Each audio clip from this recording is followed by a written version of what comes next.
Es un gusto renovado iniciar el camino de una nueva edición de Diálogos con Valor, que es el espacio de la Asociación Cristiana de Jóvenes. En Radio Plural trataremos de contribuir humildemente a generar un momento proclive a la reflexión y al análisis sereno. Ojalá seamos capaces de lograrlo. Esa por lo menos es la intención. La Argentina está cruzada por muchos sinsabores que alteran la convivencia y el humor social. Sin embargo, entre los infortunios hay algunos que tienen que ver con la vida y con la muerte, lamentablemente. Ni más ni menos. Sin embargo, entre los infortunios hay algunos que tienen que ver con la vida y otros que no nos gustaría tratar, que tienen que ver con aspectos más duros y que generalmente terminan en la tragedia. Nos referimos concretamente al hambre y a la desnutrición.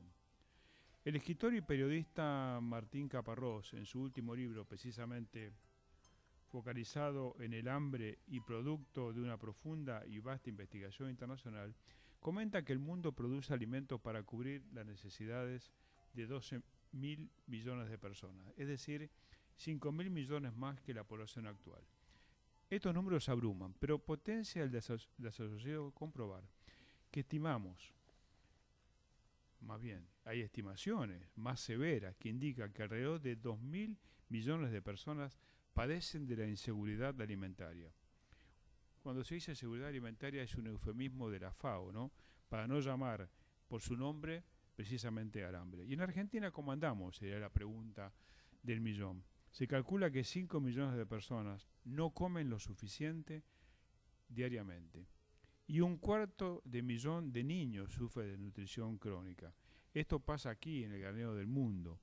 Agrega Caparrós en su obra que el SEAMSE, que recibe entre 200 y 250 toneladas diarias con desperdicio de alimentos, ha abierto sus puertas al llamado cirujeo. Allí van a buscar comida los que no pueden comprarla. Y mientras tanto, ¿de qué discute o chichonea la dirigencia nacional de uno y otro color político? De cómo conservar el poder o cómo acceder al mismo, sin tomar debida nota que el poder, como tantas veces lo dijo el Papa Francisco, es servicio. El poder es servicio. El hambre es un subproducto de la pobreza y esta es la demostración flagrante del fracaso social en un país que tiene todas las condiciones y facilidades para crear un entorno absolutamente menos desigual. Copiando a Caparrós, la ciudadanía debe exigir a su dirigencia que le devuelva el futuro. Otro mundo es posible y otra Argentina también es factible en tanto seamos capaces de recuperar la utopía como polea de transmisión hacia un horizonte con destino. La política debe debatir y resolver los temas acuciantes que doblegan la voluntad de la población. Dejar de mirar para otro lado o enfrascarse en los juegos internistas que solo interesan al minúsculo grupo interviniente. En el programa de hoy volvemos a contar, después de un par de años, con un querido amigo, periodista él y director del diario La Razón. Estamos hablando de Luis Winker, alguien que mantiene un bajo perfil en términos de exposición, pero una mente pensante, reflexiva y propositiva. Hola Luis, un placer enorme contar con tu presencia otra vez en Diálogos con Valor. No, te agradezco mucho, Alberto. Para mí es un orgullo estar acá con ustedes, como siempre, ¿no? Además, Luis tiene una vinculación con la Asociación Cristiana de Jóvenes y su hijo Gabriel, un músico con mucho presente y mucho futuro, es un colaborador muy activo en todo lo que es el programa cultural de la Asociación Cristiana de Jóvenes, que es uno de los pilares de la institución. ¿Por qué te parece que vos estando en el periodismo y además dirigiendo un medio tan interesante e importante como La Razón, ¿por qué hay hambre en la Argentina y por qué todavía hay desnutrición infantil en el país? ¿A qué lo atribuís? Mira, es un tema complejo, ¿no? Y difícil de saber. Hace pocos días hay un reportaje a Bill Gates que Ujú. en la fundación de él está justamente, según dice, luchando contra eso, donde asegura que en 20 o 30 años en el mundo no debería haber más hambre, porque están dadas las condiciones para que no haya más. Pero realmente lo de acá es insólito, es decir, la cantidad de no solo el hambre, sino yo lo que noto es una cantidad de gente que ha quedado fuera de todo sistema, es decir, gente tirada por la calle, viviendo en las calles en las peores condiciones, en los lugares probablemente más privilegiados de la ciudad, con un contraste tremendo, y ni me quiero imaginar las escenas que vemos también por los medios, por televisión del interior o parajes perdidos. Realmente yo creo que es una consecuencia de que la verdad que no estamos funcionando como sociedad y como sistema político, porque no se explica que en este país exista el hambre y la marginalidad y gente totalmente fuera de todo sistema educativo, alimenticio, no digo político, pero de un sistema de convivencia normal, ¿no? Realmente después de no sé, por poner fecha, 30 años que llevamos de periodo de gobierno democrático, que ha sido un gran logro para la sociedad, pero por otro lado no hayamos podido resolver el tema social, creo que eso es para todo. Y además yo soy consciente que hay mucha gente luchando contra eso, no de la política, sino de lo social, organizaciones sociales, religiosas, hasta económicas, deportivas, y sin embargo el problema yo creo que está peor que nunca, ¿no? Vos pusiste sobre tus manos, sobre tus dedos en una cuestión muy desgraciada, ¿no? Que es dejar en la banquina a, a millones de compatriotas, ¿no? Que están tratados como desechables. Y lo compartíamos en algún programa anterior con alguno de los invitados, cuando uno observa las condiciones de vulnerabilidad de las personas que están en las villas de emergencia, en los barrios vulnerables, uno se da cuenta de que la pobreza ya dejó de ser una cuestión meramente coyuntural, ¿sabes, Luis? Me parece que lo más grave es que es una pobreza estructural, que hay personas que ya han perdido el tren de la igualdad y el tren de las oportunidades. Eso es tremendo desde todo punto de vista, del humano, obviamente, pero también desde cualquier otro ángulo es muy grave. Entonces la pregunta es, ¿y la dirigencia política para dónde está mirando? ¿Qué está mirando? Eh, no, bueno, en tu prólogo comentabas un poquito que a veces en la dirigencia, no solo política, a veces uno vive en otra esfera y hasta que no sale a la calle y se topa con esta realidad es muy difícil de percibir.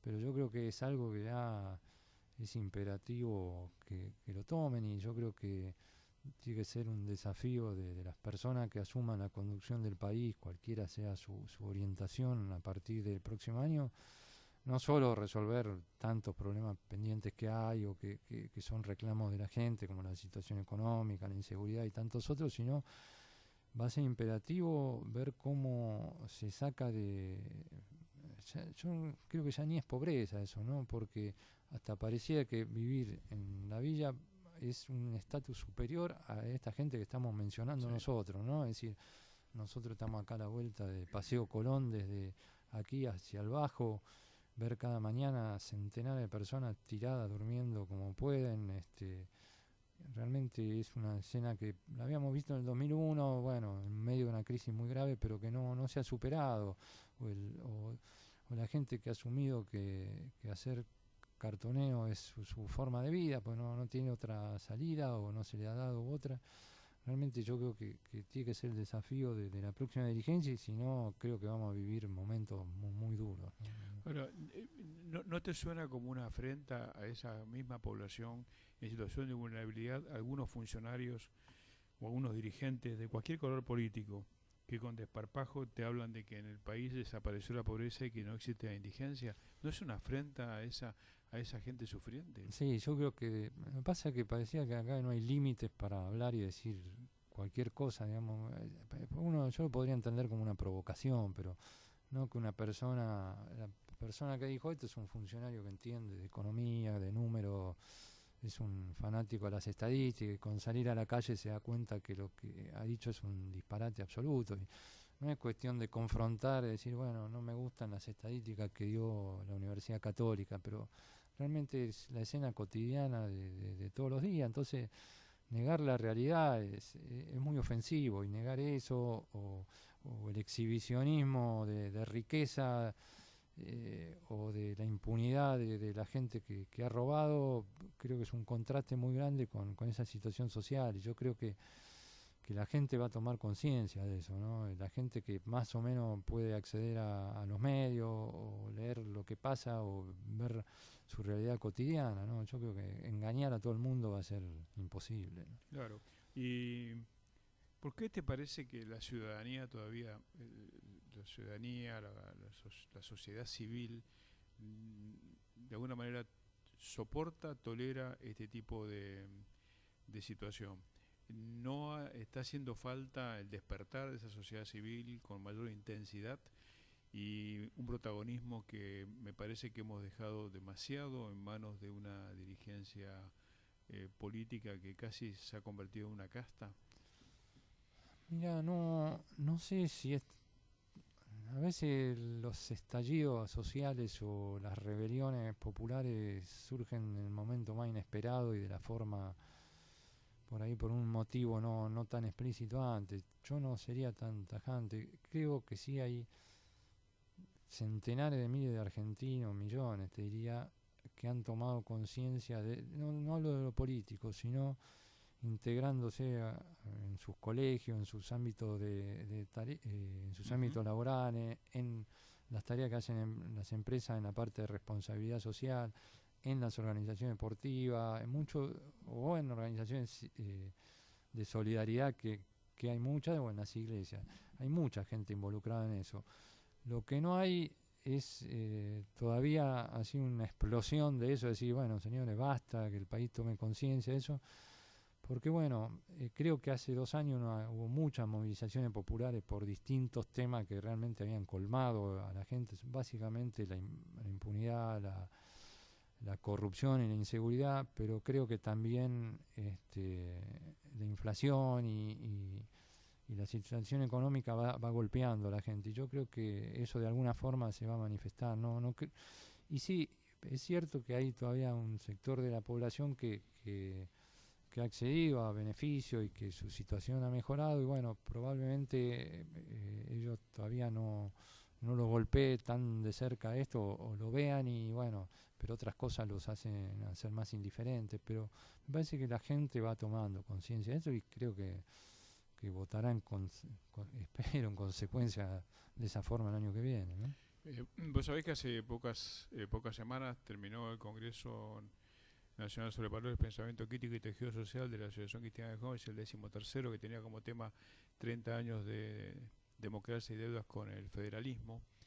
Y el trabajo de las mesas, hubo mucha gente, mucha más gente de la que nosotros mismos esperábamos en esta actividad. Lo que uno notaba claramente eran dos cosas. Primero, la necesidad de espacios de diálogo y de debate sereno. Primera cuestión. La segunda es una especie de desafío para que la sociedad civil deje de ser tan delegativa en términos de sus responsabilidades sobre la dirigencia política, es decir, mucho más activa, organizadamente activa. Es decir, una sociedad civil jugando un rol político no partidista. Me parece que esa es la articulación que haría falta y que es la que, por ejemplo, uno observa en muchos países europeos, ¿no? Una sociedad civil intensa que de alguna manera demanda, desafía, confronta, exige a la clase política. Cosa que en el caso nuestro, viste que la ciudadanía es una cosa increíble. La ciudadanía cree que la clase política está arriba y la ciudadanía está abajo. Y la democracia dice exactamente lo contrario. La ciudadanía está arriba en términos jerárquicos y la clase política es en todo caso mandataria. ¿Cómo Sí, yo no sabía, bueno, la verdad que es un resultado interesante del Congreso. Yo no conozco tanto el tema, pero me parece que no tenemos que olvidar que esta es una democracia relativamente joven. Nosotros llevamos recién 30 años más o menos consecutivos y por ahí las formas republicanas y participativas de la gente de otros países todavía no lo hemos logrado. Yo no sería tan pesimista en ese sentido. Creo que eso sí se puede conseguir a través de acciones como esta o incentivando la participación o probablemente ahora exista un escepticismo de la gente a raíz de todas estas situaciones que han pasado, pero yo noto que hay gente con deseo de participar, de involucrarse cada uno en su área, por ahí en algunos momentos más, otros menos, pero no lo tomaría esto como un tema tan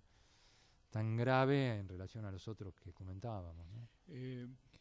el voluntariado las sociedades más avanzadas, europeas, también Estados Unidos y Canadá, el voluntariado, es decir, la participación solidaria de los voluntarios en organizaciones de la sociedad civil es muy intensa y eso contribuye a fortalecer la democracia. Es decir, la democracia es un conjunto, es un proceso que involucra a todos, no deja afuera a nadie. En la Argentina todavía me parece que estamos en un camino de que la dirigencia política admita que la sociedad civil es partícipe necesario. Es partícipe necesario del proceso. Porque si no, ¿cómo? A ver, se discutía también en el Congreso, ¿no?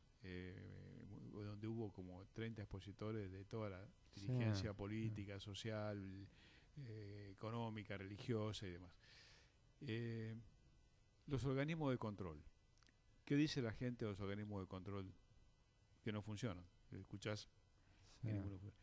Entonces, nosotros planteamos, ¿y qué pasa si en los organismos de control hubiera representación orgánica de la sociedad civil? ¿Ayudaría? La gente inmediatamente tomaba eso como una concreta, porque cuando vos decís participar, ¿qué es participar? ¿Qué es participar? Es de alguna manera también poder influir, ¿no es cierto? Si no, uno participa en círculos cerrados. Cuando uno habla de la sociedad civil jugando un rol político es cuando tiene alguna posibilidad de incidencia, cosa que sucede en los países, te hablo del caso de Alemania, te hablo del caso de España, te hablo del caso de otros los países escandinavos, mucha influencia. Nosotros me parece que estamos todavía en un camino, ¿no? Sí, pero digo, por eso vuelvo un poco, te repito de antes, creo que no podemos ni compararnos por historia, pero sin embargo vos ves que la sociedad, por ejemplo, hay debates en la legislatura con amplia participación abiertos a la gente o determinados temas o de los barrios o en determinadas ciudades donde la gente se involucra bastante en un tema específico que hace a su quehacer local, ¿no? Entonces creo que sí, eso sí ha mejorado, ¿eh? Yo no sería tan pesimista y me parece que hacia el futuro si mejoramos las otras cosas, educación y además ustedes específicamente acá en la asociación tienen una experiencia muy amplia de lo que es generar acciones de voluntariado, de participación social, todo, así que creo que son una buena referencia, que evidentemente estamos muy lejos de lo que son otras sociedades, sí, evidentemente sí, pero creo que en muchas partes de nuestra ciudad del país la gente está participando en hechos concretos que les interesan, ¿no? Sí. Recordamos que estamos dialogando con Luis Vinker, nuestro invitado de hoy. Pues sabés que hace poco estuvimos acá en nuestro ciclo de desayunos IMCA al secretario general del Sindicato del Personal de Dragado y Balizamiento, que pertenece a la Secretaría de Movilidad, ¿no? Juan Carlos Smith. Sí, un tipo interesante, realmente, ¿no? sí, muy... Y él decía una cosa, digamos que impactó mucho a los participantes, dice un sindicalista, ¿no? Se ha perdido en varias generaciones la cultura del trabajo y de la productividad. Y lo dice un dirigente gremial. Pero no solamente de la cultura del trabajo, sino el trabajo vinculado a la productividad. Es decir, cómo mi trabajo, el tuyo, tiene que tener un resultado en la productividad. Sí, bueno, ese es un tema grave porque digamos, toda nuestra generación y la de nuestros padres somos todos descendientes de la sola de inmigrantes que vinieron a hacer su vida acá, ¿no? Entonces, esa cultura se extendió a lo largo de todo un siglo en el país. Lamentablemente, entre gente que quedó fuera del sistema y un sistema político que se aprovechó de gente que no tenía recursos, que no tenía estudios o que no tenía, bueno, se fue construyendo, eso es lamentable, una cultura de que, bueno, lo que era paliar una situación social muy grave hace 15 años, que era gente que había que solucionarle el problema inmediato de su falta de alimentos para él y su familia, y bueno, y realmente hubo que apelar a eso de la forma que se pudiera, pero era una emergencia. lamentablemente se convirtió en una forma de vida para millones de personas, es decir, que sin un trabajo y sin un estudio, le pasan eso a sus hijos que siguen esa misma tónica, no hay ninguna prestación de nada, y a su vez no le transmiten ni el interés por la educación ni por el trabajo. Es decir, en vez de incentivar que el hijo, bueno, mira, Sí. la salida para nosotros va a ser que puedas estudiar y que pueda, digamos, lo que se le inculcó a generaciones de argentinos de distintas clases sociales a lo largo de más de un siglo. Y lamentablemente esto que fueron planes sociales que estuvo bien para paliar un momento determinado, no se hizo la transición hacia el trabajo efectivo.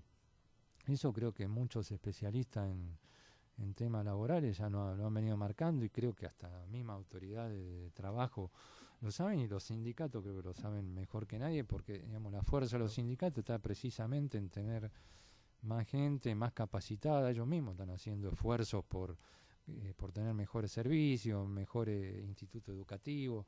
Digamos, ellos también están preocupados por eso, es decir, por incorporar gente al mundo del trabajo y no dejarla fuera. Creo que ese sí es un drama para nosotros.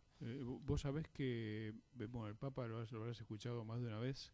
El Papa Francisco ha dicho, y está dentro de la doctrina social de la Iglesia, y parte del sentido común, que el trabajo es lo único que dignifica a la persona, lo único que le da un sentido de pertenencia a una sociedad, lo convierte en alguien que se siente y es útil para sí, para su familia, para la sociedad. Pero Argentina tiene dos problemas, ¿no? Más allá de la falta de trabajo, y esto lo compartíamos también con Smith y con algunos otros especialistas, se está dando también el inconveniente de la calidad del trabajo que se produce. Una cosa es la falta de trabajo y otra cosa es qué calidad de trabajo estoy incorporando en este mundo tan competitivo, digamos, tan dinámico, tan complejo, tan egoísta también, ¿no? Porque no es un mundo que te regala nada, ¿no? Entonces, me pareciera que hacia futuro, y te pido tu opinión, la Argentina está obligada a encarar una serie de políticas articuladas. Es decir, es como que no se pueden hacer las cosas sueltas, ¿no?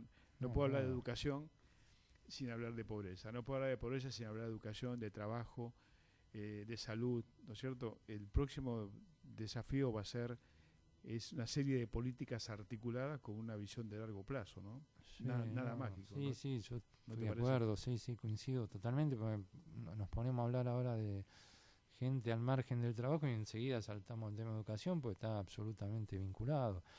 Pero yo no, digamos, toda la gente que tanto economistas como estudiosos de técnicas educativas, o los que hay algunas especialidades más vinculadas hacia el futuro de la sociedad, son optimistas sobre las posibilidades de Argentina. Es decir, Argentina como nación, es decir, podríamos decir ahora, bueno, estamos todos mal y realmente somos muy críticos y estamos muy dolidos por lo que está pasando, pero habría posibilidad de hacer, tenemos muy buenos técnicos en educación, expertos hablo de educación de alto nivel, ¿no? Que orienten hacia dónde tienen que estar precisamente orientada a la educación en el futuro, cuáles serían los mercados con salida laboral, dónde necesitaríamos más gente, cuáles son, digamos, si países muy chicos como, no sé, Islandia en su momento, que después cayó Irlanda, o Israel, por ejemplo, tiene un desarrollo de determinadas áreas muy fuerte. Bueno, ¿por qué no podemos hacer nosotros? ¿Por qué nuestros vecinos hoy se están desarrollando muy bien en determinadas áreas? No sé, Uruguay en alguna, Chile en otra, Perú, Colombia. Bueno, podemos hacerlo nosotros, que con el potencial humano, técnico y calificado que hay acá. Yo no, la verdad que bueno, ahí justamente estará la capacidad o la visión de que tengamos los líderes políticos que puedan orientar esto, ¿no? Sí, los dirigentes políticos, empresarios, sindicales, sociales, como el caso nuestro, religiosos, es una cuestión, me parece, de conjunto. Y yo cuando escucho a esos optimistas, vos has transitado por el mundo, ¿no? A mí me ha tocado visitar buena parte de todos de los países del mundo. El optimismo tiene que ser acompañado de una acción consecuente, ¿no? Tiene que ser acompañado de planificación estratégica, tiene que ser acompañado de acciones medulares. No podés cambiar de la noche a la mañana normas políticas o no podés dar una sensación de que hoy vas para un lado y mañana vas para el otro. Me parece que a la dirigencia política y a toda la demás dirigencia nos cabe la responsabilidad de mirar el futuro con un poco más de responsabilidad. A mí personalmente no me alcanzaría con decir tengo economistas optimistas, porque como dijo un economista muy amigo, importante, me dijo, los economistas somos especialistas en hacer una explicación, un diseño del pasado y mucho menos del futuro. No sé si Sí, no, te entiendo, por supuesto, sentarnos acá y decir...